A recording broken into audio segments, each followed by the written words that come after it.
할렐루야. 날씨가 많이 춥죠. 주변에 많이 감기로 고생하신다는 얘기를 듣습니다.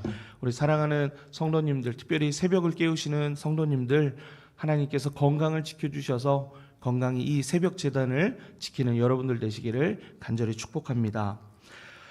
사랑하는 여러분, 여러분에게 또 질문을 드립니다. 제가 설교를 할 때마다 종종 질문을 드리는데요. 여러분은 예수님을 사랑하십니까? 네, 감사합니다. 예수님을 사랑하신다면 여러분은 그 사랑을 무엇으로 증명하실 수 있으신가요? 우리가 예수님을 사랑한다고 말할 때 그 사랑은 단순히 감정만은 아닙니다. 행동이 따라야 합니다. 예를 들어서 부모님을 사랑한다고 하면서 부모님의 말씀을 무시하고 제멋대로 한다면 그것이 진정이 사랑이겠습니까? 만약에 부부가 서로에게 사랑한다라고 말하지만 서로에게 배려하지 않고 자기 마음대로 한다면 그것은 온전한 사랑이 아닐 것입니다. 오늘 본문의 말씀 15절에서 예수님께서는 너희가 나를 사랑하면 나의 계명을 지키리라 라고 말씀하십니다. 사랑은 순종과 분리될 수 없다라는 것입니다. 예수님은 이제 곧 십자가를 지시고 떠나시게 됩니다. 하지만 예수님은 제자들이 혼자 되지 않도록 또 다른 보혜사이신 성령님을 보내주실 것을 약속하십니다. 그리고 하나님을 사랑하는 자는 하나님의 임재를 경험할 것이라는, 하나님의 함께 하심을 경험할 것이라고 또한 약속을 하셨습니다. 오늘 우리에게 주신 이 말씀을 통해서 우리는 예수님을 사랑하는 자의 삶이 무엇인지 알게 되기를 원합니다. 그래서 우리의 삶이 말씀으로 조율되어서 하나님을 기쁘시게 하고 우리는 하나님으로 인해서 기뻐하는 복된 인생 되기를 간절히 축복합니다. 오늘 본문의 말씀을 보면 예수님께서는 나를 사랑하면 계명을 지킨다라는 말씀을 3번이나 반복해서 말씀하십니다. 요한복음 14장 15절과 21절 그리고 23절과 24절에서 연이어 말씀합니다. 너희가 나를 사랑하면 나의 계명을 지키리라. 나의 계명을 지키는 자라야 나를 사랑하는 자니 사람이 나를 사랑하면 내 말을 지키리니 나를 사랑하지 않는 자는 내 말을 지키지 아니하나니. 왜 예수님은 사랑과 순종을 연결하여서 말씀하셨을까요? 앞서 말씀드린 것처럼 사랑은 단순한 감정이 아니기 때문입니다. 사랑은 곧 행동이라는 것을 기억하시기 바랍니다. 우리는 종종 하나님을 사랑한다라고 말합니다. 우리가 부르는 찬양에도 얼마나 많은 내용들이 하나님께 사랑을 고백하는 내용입니까? 오늘 예배를 시작하며 불렀던 찬송 2곡도 하나님을 더욱 사랑하겠습니다라는 다짐의 고백입니다. 그런데 그렇게 많은 사랑의 고백을 하면서도 정작 우리의 삶을 보면 사랑의 고백과 동떨어진 삶의 모습을 볼 때가 너무나 많이 있습니다. 예배는 드리지만 삶에서는 하나님을 찾지 않을 때가 있습니다. 기도는 하지만 하나님의 뜻보다는 내 뜻이 이루어지기를 구할 때가 있습니다. 그리고 성경은 읽지만 그 말씀대로 살지 않는 우리의 모습을 보게 됩니다. 이것은 마치 주여 주여 하면서도 하나님의 뜻대로 행하지 않는 사람과 같다라는 것을 우리는 기억해야 합니다. 하나님께서 원하시는 사랑은 말뿐인 사랑이 아니라 순종으로 나타내는 사랑입니다. 그렇다면 예수님의 계명은 무엇일까요? 예수님의 계명. 요한복음 13장 34절 바로 앞장의 내용인데요. 거기 이런 말씀이 기록되어 있습니다. 새 계명을 너에게 주노니 서로 사랑하라. 내가 너희를 사랑한 것 같이 너희도 서로 사랑하라. 아멘. 예수님께서 우리에게 주신 새 계명, 너무나 많은 계명들 아니고 한 가지 뽑자면 이 말씀이라는 겁니다. 서로 사랑하라. 예수님의 계명의 핵심은 말씀드린 것처럼 사랑입니다. 하나님을 사랑하고 이웃을 사랑하는 것, 그리고 내 자신을 사랑하는 것, 그것이 예수님의 말씀의 핵심이라는 것입니다. 예수님께서 이 땅에 오신 이유가 무엇입니까? 예수님께서 우리의 모든 죄를 끌어안으시고 십자가에 달리신 이유가 무엇입니까? 바로 예수님은 하나님을 사랑하셨기 때문에 하나님의 뜻을 온전히 이루기 위해 이 땅에 오셨고 십자가를 향해 걸어가셨습니다.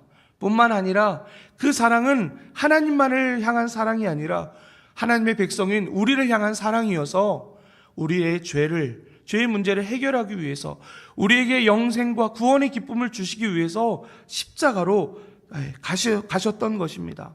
바로 하나님과 우리를 사랑하셨기 때문입니다. 사랑하는 여러분, 우리가 진정으로 예수님을 사랑한다면 우리는 우리의 삶에서 예수님의 말씀을 따르고 이웃을 사랑하며 순종하는 모습이 나타나야 합니다. 말이 아니라 행동으로 예수님을 향한 우리의 사랑을 증명하는 우리 모두가 되기를 간절히 축복합니다. 제가 그래도 보통 새벽에 설교를 하면 양쪽에 두 분이 아멘 하면 크게 외쳐주시는 분이 계시거든요. 이종일 집사님하고 우리 오선수 권사님께서 아멘 하면 크게 외쳐주시는데, 오늘 이게 말씀대로 순종하며 살라는 내용 때문에 그런지 아무도 아멘을 안 하셔서 조금 당황했어요. 근데 보니까 이종일 집사님이 안 계시고, 오선수 권사님 마음에 조금 부담이 있으신지 아멘을 안 하고 계시고, 오늘 말씀 가운데 순종하는 것, 그 굉장히 중요한 메시지입니다. 그런데 여러분 입으로 시인하시기 바랍니다. 그렇게 하겠다라고 먼저 고백하고 내 입술로 뱉은 이 말이 내 귀에 들리고 내 영혼에 들릴 때 그렇게 되어줄 수 있음을 믿고 아멘 하시는 여러분 되시기를 축복합니다. 그런데 우리에게 문제가 하나가 있습니다. 어떤 문제가 있냐면, 예수님을 사랑하기에 그 말씀대로 살려고 다짐을 해도 우리가 그 말씀대로 온전히 살기에 어렵다는 겁니다. 우리가 얼마나 많은 메시지를, 설교를 들어왔고 얼마나 많은 기회를 통해서 하나님의 말씀을 들었습니까? 그런데 여전히 우리의 삶의 자리에서 그 말씀대로 사는 것이 어렵다는 거예요. 그러면 우리가 그 말씀대로 살아가는 것, 어렵다라는 것 우리가 알고 우리 서로가 알잖아요. 그런데 이것을 우리만 아는 것이 아니라 한 분이 더 알고 계십니다. 누가 아시냐면요, 예수님이 아시는 거예요. 우리는 어렵지 않게 성경 안에서 하나님의 사람들이 처음과 달리 넘어지는 모습들을 보게 됩니다. 하나님의 명령대로 모든 것을 준행하여 방주를 만들었던 노아가 있지 않습니까? 그런데 이 노아가 홍수의 심판 이후에 땅으로 내려와서 포도 농사를 짓고 그 포도로 만든 포도주에 취해서 벌거벗은 모습으로 자는 그런 상황이 됩니다. 그 모습을 본 아들이 형제들에게 얘기해서 저주의 흐름이 다시금 시작되는 모습을 보게 됩니다. 또한 사울의 모습을 기억해 보십시오. 하나님의 기름 부으심을 받은 이스라엘의 초대 왕이었지만 자신의 안위를 생각해서 하나님의 말씀에 순종하지 않았습니다. 그래서 그의 나라와 그의 왕위는 영원하지 않게 되었습니다. 이스라엘 모든 사람들이 추대하는 진짜 왕의 왕 다윗은 어땠을까요?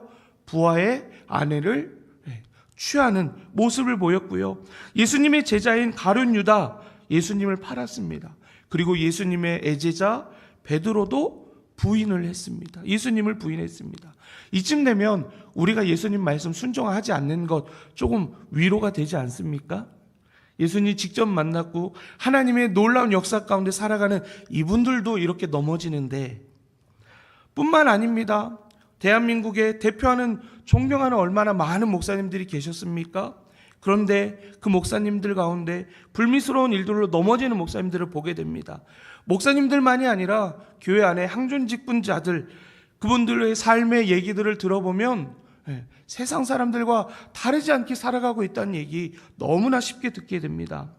분명 믿음이 좋았고 신앙에 열심히 있었던 그런 분들이었는데 안타까운 모습들을 보면서 저분들도 넘어질 수 있구나. 오늘 우리가 넘어지지 않았지, 오늘 우리도 넘어질 수 있는 위협 가운데 있는 연약한 존재라는 걸 생각해 보면 우리가 말씀대로 사는 것 애시당초 불가능한 일이 아닌가 생각할 수 있습니다. 그렇기 때문에 우리의 힘만으로 하나님의 말씀, 예수님의 계명을 온전히 지키며 살아가는 것은 애초에 불가능하다라는 겁니다.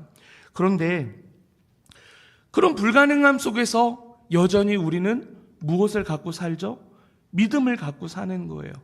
근데 이 믿음을 갖고 사는 것, 저는 기적이라고 생각합니다. 믿음을 가지고 살아가는 것. 이런 우리를 누구보다 예수님이 잘 아십니다. 그래서 예수님께서는 보혜사 성령님을 보내주시겠다고 약속하십니다. 우리 본문 16절과 17절의 말씀을 함께 읽어볼까요? 내가 아버지께 구하겠으니 그가 또 다른 보혜사를 너희에게 주사 영원토록 너희와 함께 있게 하리니 그는 진리의 영이라. 세상은 능히 그를 받지 못하나니 이는 그를 보지도 못하고 알지도 못함이라. 그러나 너희는 그를 아나니 그는 너희와 함께 거하시며 또 너희 속에 계시겠음이라. 아멘. 여러분, 보혜사, 성령님의 이름인데요. 보혜사는 어떤 의미를 갖냐면요, 돕는 자, 상담자, 위로자라는 의미를 갖습니다. 조금 더 원초적인 의미를 보자면요, 보혜사, 이 단어는 한문으로 되어 있어요. 한자로. 보는 보호하다. 해죠. 해는 은의 해자입니다. 사는 뭘까요? 스승사자를 가리킵니다. 그러면 이 단어의 의미를 보면요, 보혜사는 곧 보호하시고 은혜를 베푸시고 우리를 가르쳐 주시는 분. 우리가 성령님을 이렇게 이해하시면 됩니다. 성령님은 우리를 보호하시고 우리에게 은혜를 베푸시고 우리에게 가르쳐 주시는 분이라는 겁니다.